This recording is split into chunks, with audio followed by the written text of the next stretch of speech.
Why do we sometimes defy what we know is right? What leads to the ultimate rebellion against a clear command, and what can we learn from it? The story of Iblis's betrayal isn't just ancient history. It's a profound lesson in human nature, divine wisdom, and the eternal struggle within our own hearts. Our journey begins at the dawn of creation with Allah, the All-Wise, the All-Powerful. He created the vast heavens and earth, then fashioned the angels, beings of pure light, devoted to his worship, programmed for absolute obedience.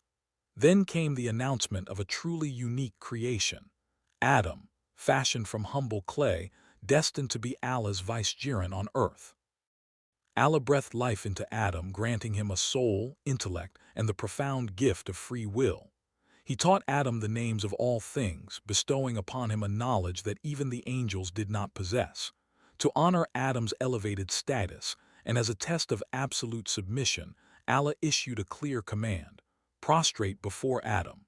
And the angels, in their perfect obedience, all prostrated. But one stood defiant, Iblis. He was not an angel but a jinn who, through intense worship, had achieved a high rank among them. He witnessed the command, understood its gravity, yet refused. Why? What was the root of his catastrophic disobedience? It was pure, unadulterated arrogance, kibr. Iblis looked at Adam, then at himself, and declared, "I am better than him. You created me from fire and created him from clay." He judged himself superior based on a superficial comparison of his origin, completely disregarding Allah's wisdom in creating Adam and honoring him. He substituted his own flawed logic for the direct, unequivocal command of his Creator. His self-conceit blinded him, leading him to believe his judgment was superior to Allah's. Beyond arrogance, there was envy, hasad. He couldn't bear to see Adam, this creature of clay, elevated above him. He resented the honor bestowed upon Adam, which he felt was rightfully his. Ultimately, Iblis's refusal morphed into a form of disbelief, kufr. He rejected Allah's absolute authority and sovereignty. It wasn't just simple disobedience. It was open rebellion against the divine will. The consequences were swift and severe. Allah condemned Iblis for his arrogance and expelled him from his presence, from paradise. No opportunity for repentance, no second chances. His defiance was final. But even then, Iblis showed no remorse. Instead, filled with rage and vengeance, he sought respite from Allah until the day of judgment. His request was granted, and with that, he made a chilling vow. "Because you have put me in error, I will surely sit and wait for them on your straight path. Then I will come to them from before them and from behind them and on their right and on their left, and you will not find most of them grateful to you." From that moment, Iblis, now Shaitan, became humanity's open and eternal enemy, dedicated to misleading us from the straight path.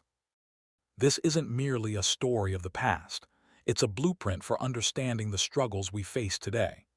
What can we, as humans, learn from Iblis's monumental failure? Iblis was cast out because of his pride.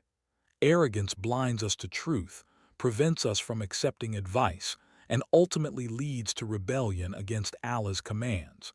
It makes us look down on others and overestimate ourselves. Actionable: cultivate humility, tawadhu. Understand that all blessings, talents, and perceived superiority come solely from Allah. True honor is in submission to Him, not in self-admiration. Iblis thought his reasoning, "fire is better than clay," was superior to Allah's direct order.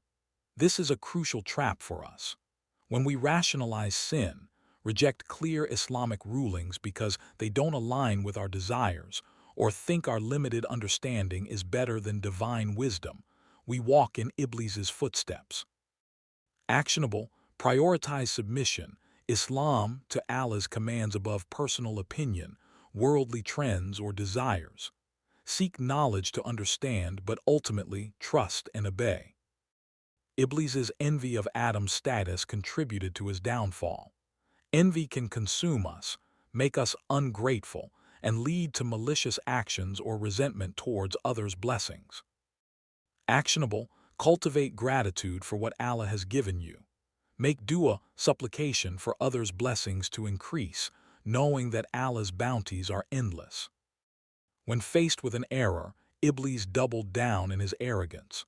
Our response should be immediate repentance and seeking Allah's forgiveness, not further defiance.